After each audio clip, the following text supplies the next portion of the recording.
Lake Washington School District definitely says they value their students of color, but I don't feel like they're very valued because sometimes there's hostile situations and it's like, why is no one helping? Why aren't admins stepping in? Why aren't teachers stepping in? I don't feel like our school values BIPOC students. I think a lot of the time when BIPOC students are being recognized, it's for the school district to appear better than it is. It's kind of like being a poster child, for the Lake Washington School District. Going through speech therapy and having two speech therapists and being in special ed classrooms almost all day and being bullied because of race. The school district does a good job of just focusing on the people in a certain range of normal. Everybody else has to figure out on their own. I feel like everyone's personal experiences do matter, and they need to be addressed regardless, big or small, who you are, what your race is, your gender, your sexual orientation. They should be addressed.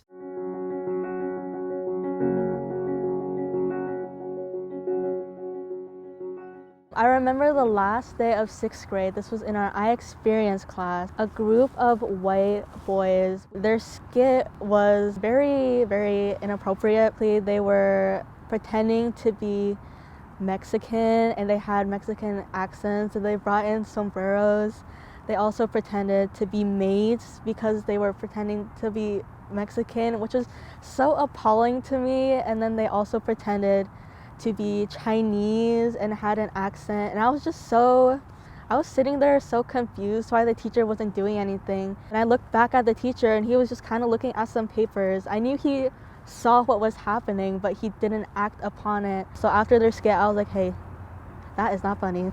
I don't know why you think that's funny. I think it's really important for students to be called out on their actions. We're taught to trust adults from a young age, but when in school sometimes we need our teachers to be there for us, to intervene, and they're not there. It kind of breaks the sense of trust. So people constantly make a stereotype of saying all black people are strong and big or fast or athletic or have big reproduction organs. A student called me the N-word to my face in front of basically the entire class. Teacher heard it and everything. Nothing was done. Of kind of feeling like you're a chicken in a room of squirrels. People look at you comparatively different enough to see that they almost don't treat you like human anymore. One particular teacher who was a white man over the course of at least 5 years would constantly say the N-word in class. And when he would say it in class, he wouldn't say it once and leave it. He would say it 5 times in a class period. Would constantly get reported, and students were told that the reason that he couldn't be fired was because he was part of the teachers union. During the summer, there were some disturbing pictures from students of my school doing very inappropriate racist things. I felt like this was something that needed to be condemned and was not being condemned. In Northstar, if you get said N-word or anything like that, you would get suspended for a couple of days. You would get punished almost right off the bat. Here, bullying and the way people get in trouble, it's not really as harsh because they know the consequences aren't bad enough. And hearing that whole oh, I can say the N-word because I have black friends. And basically being told things like Black Lives Matter shouldn't exist and that they were unimportant and you didn't need them. And that if I really wanted to succeed in life, maybe I should do it myself instead of leaning on the fact that I was black. I heard that a lot, which is just super unfair because as a white person, of course they can say that. They don't have to worry about things like that. They don't have to worry about discrimination on the basis of race. Things like bullying aren't really able to be caught easily because they're generally done on social media. And then the stuff you see in school is generally the tipping point or the boiling point of all that stuff on social media. A couple years ago, there was a basketball game, and it was a school blackout game. A whole bunch of Lake Washington students showed up in blackface, and they claimed that it was because of the blackout game, or they claimed it was just dark purple paint, so who should care? Why should it matter? But it was blackface. To sit there and watch as a large amount of my peers walked around and honestly behaved like monkeys. That's what they were doing. Just direct racism. It is not just an insult. It is not just disheartening. If I see anyone in blackface, I take that as a threat. They mean to do me harm. And then when it got called out, the blackout games ended up being canceled. And that's when students got really upset and said that it was unfair and they wanted to protest. So here you have all of these students coming in saying they're going to protest against anti-racism. because these white students feel like they have been cheated out of something for once.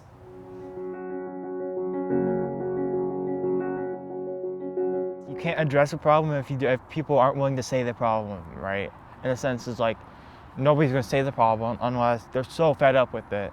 Administration only talking to you when there's an issue they have to fix, because a lot of the time too that issue isn't fixed and you're kind of just left to do everything yourself. I showed a book called The Only Black Student, but it was basically a book that would help teachers and admin alike understand how to recognize black students in particular, and it could be applicable to a lot of BIPOC students that weren't black as well. And I was told basically that if I wanted to do that, I would have to buy the books and supply them. So why is it that I, a biracial student, would have to work hard and pay the money that I knew my school had to respect me? It's unreasonable, especially when it takes such an emotional and sometimes even physical toll on these students. Like that felt like the normal to me, so I couldn't really recognize it for a while. So I just kind of wish someone else, like a teacher or administrator or whoever was, kind of recognized it and kind of helped me get out of that place, because like the people with that kind of stuff has happened since the beginning, they don't know anything, so that's like the normal for them, so they don't know what to do about it. I was tokenized by a lot of students and teachers alike, expected to know certain things about my culture and talk on things that I didn't want to talk on. When we would learn about, say, slavery in history class, they would look at me and say, well, Adrian, what do you think? You know what I think, you know? Like, it was bad. I don't know what else to say. It's just kind of that level of responsibility that was immediately put on me to explain different things, and the fact that the teacher felt uncomfortable to do it themselves. And that was very difficult for me, having to constantly educate my peers.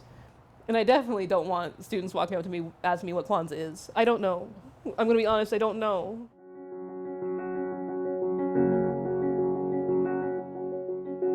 A lot of the time, it was left up to me to explain why something hurt my feelings or why something was detrimental to me. And a lot of the time, my white peers wouldn't get in trouble. Watching a large amount of, I guess I would say, like coddling of white students and having to kind of sit back and feel like nothing was being done for me. My parents always told me, I really don't know where they got this.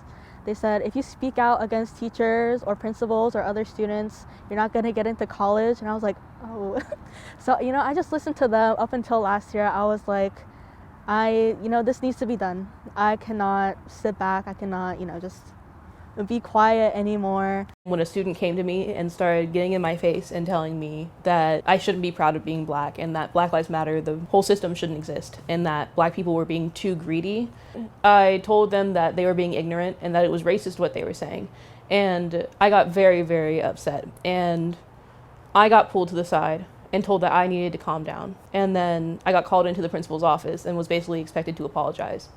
That was really difficult for me. In that moment, I expected the administration to make the student take accountability and to recognize that they were at fault. But in the end, it turned into the white student crying and then me being expected to accept their apology.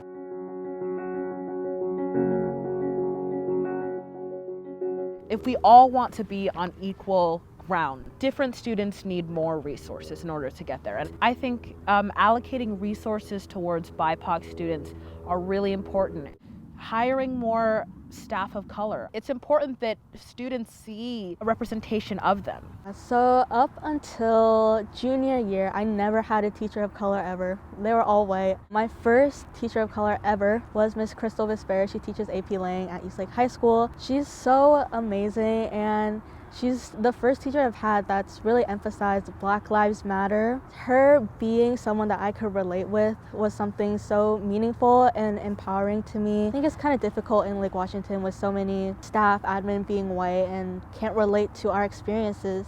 Racism is a mental health crisis. I know students, they may not feel as comfortable coming to their regular student counselor as it doesn't pertain to them. They may not be able to relate, so they just bottle it up and keep it inside. And I deal with problems with bullying and racism. I was probably depressed at like 7, honestly, because I didn't have anybody to talk to. I wish there was a way for people not to have to go the experience of having to feel alone like I did. I never talked to my counselor. She was a white lady. She's, she was great, but she wasn't someone that I could talk about the things I was going through because she wouldn't understand. Regardless who you are, what your race is, your gender, your sexual orientation, going to someone that looks like you, it makes it a lot more comfortable for that student to do. You have this incident with racism with another student, right?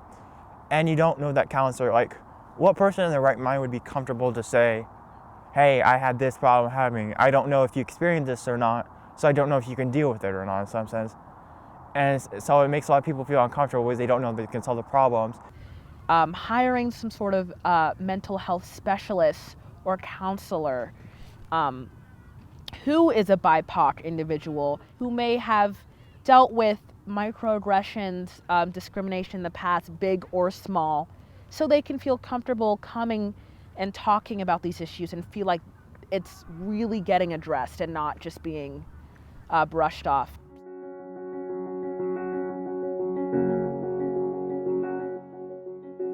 There should be things put in place to not only help the students feel safe and comfortable, but also the teachers. Teachers are probably, on eggshells, and the mental health of teachers is something that needs to be addressed. I feel like a teacher may be scared because they feel like the district won't back them up or their school admins won't back them up, which I feel is, quite unfortunate. So I think having a sturdy admin and staff that will stand behind teachers and creating a space for them to speak out on these situations is the best way for a teacher to feel comfortable.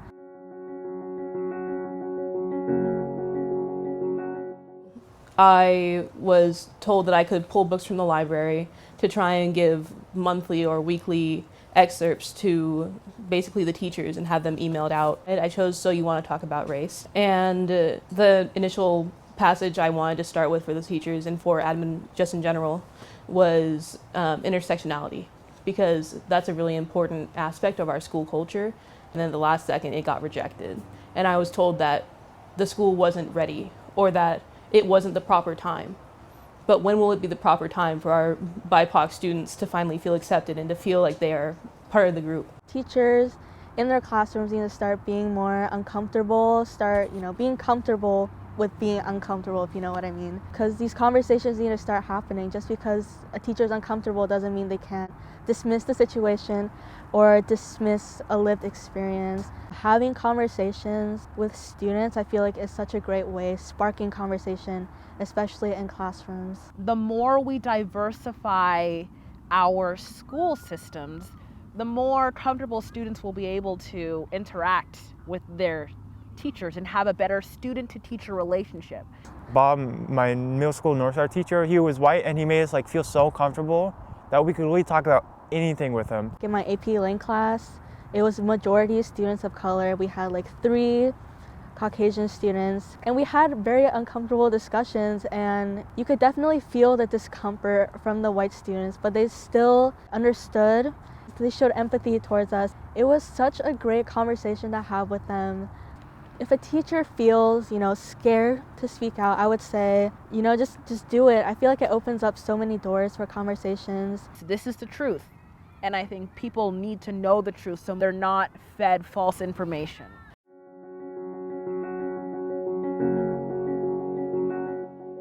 This is Toronto. She's no longer at Lake Washington High School, but when she was there, she was there. And she would invite Black students to come to her office and talk to her.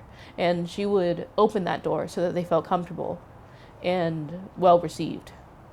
And I didn't, a lot of us didn't get that from other people, Not to say that it was necessarily their job to constantly be checking in on us, but it felt nice to have someone do that for once, instead of having to seek out the help yourself or even just not get help at all. Miss Crystal Vesper, I give my credit to her as I find my voice, because I felt like I didn't have one before that. And from an Asian teacher to an Asian student, I was like, wow, she has a voice. That could be me. Mr. Verbanek, love that man. Never made excuses for the actions of other people, nothing like that. He would listen, and that meant a lot to me. Sorry. Mr. Terridge as well, always there for me. Made sure that me and my brother, who went to school at Lake Washington before me, were okay and that we had everything we needed. And I really appreciated that, because a lot of the time, all that you ask for is to be accepted and recognized. And I feel that's really what I got.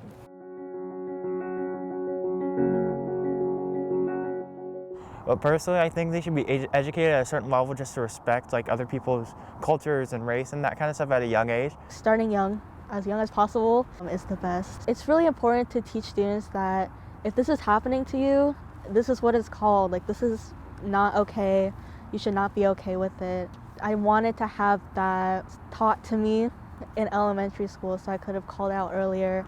So, diversifying the curriculum starting in elementary school.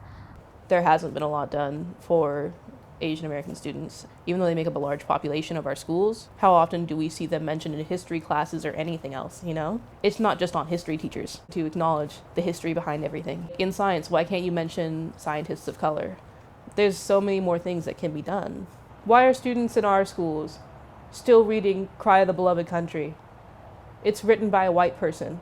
It doesn't count as a diversity credit. It doesn't. In my class, we read Things Fall Apart. Mad Respect, written by a black man. You should be able to see your homeroom teacher more than like twice a week, and it should be less of like a study hall and more of a space where you do different activities and other things that varied, and it would make that group of people feel really, really comfortable around each other. It feels good when Black people and Native American people and Latinx people are acknowledged. Acknowledgement can't just be, here's a day that represents you and that's it. It needs to be continuous steps to take. What are things that we can do in our community to address these issues? How are students feeling? And I'm speaking broadly, but healthcare, the criminal justice system, how are African American and Latinx individuals being disproportionately affected? In terms of education, how much easier is it for a white person to graduate from a 4U degree than a black person to graduate? And obtaining wealth, how easy is it for Black people to get a loan, to buy a house? What is redlining? How can we change our value system to make sure that we're truly equal in this country? These are questions that we should be asking, but often they will give us a day or a month and they'll say, oh yes, yeah, we'll acknowledge it, but we'll just do it to keep you quiet, just to know that oh yeah, we're doing something, but there's really no change being done.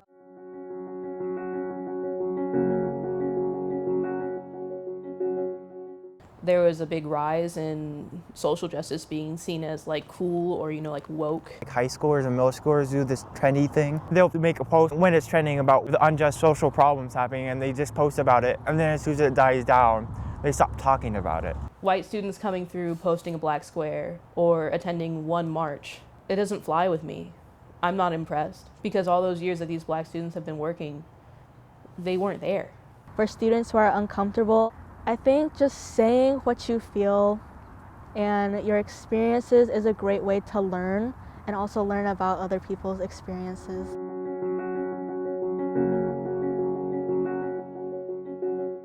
In the same way that they have made a list of students' rights and responsibilities, make that for the teachers, make that for the administration. So then we have a clear list of ideas and reasons and the possible outcomes of what's going to happen when someone does something that is not okay. If students have that, then teachers should have that too. You very rarely saw black students in assemblies or at teacher events or anything like that. You very rarely saw them being given the microphone or the chance to speak. That's extremely disappointing. The school district really needs to highlight these people. There are so many in our school district who are darker skinned and are often put at the back or the back of people's minds.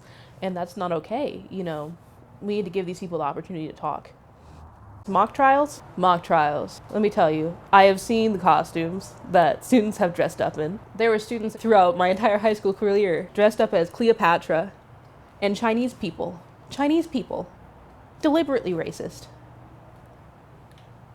Went to the nearest costume store, ordered online, put face paint on and everything to imitate facial hair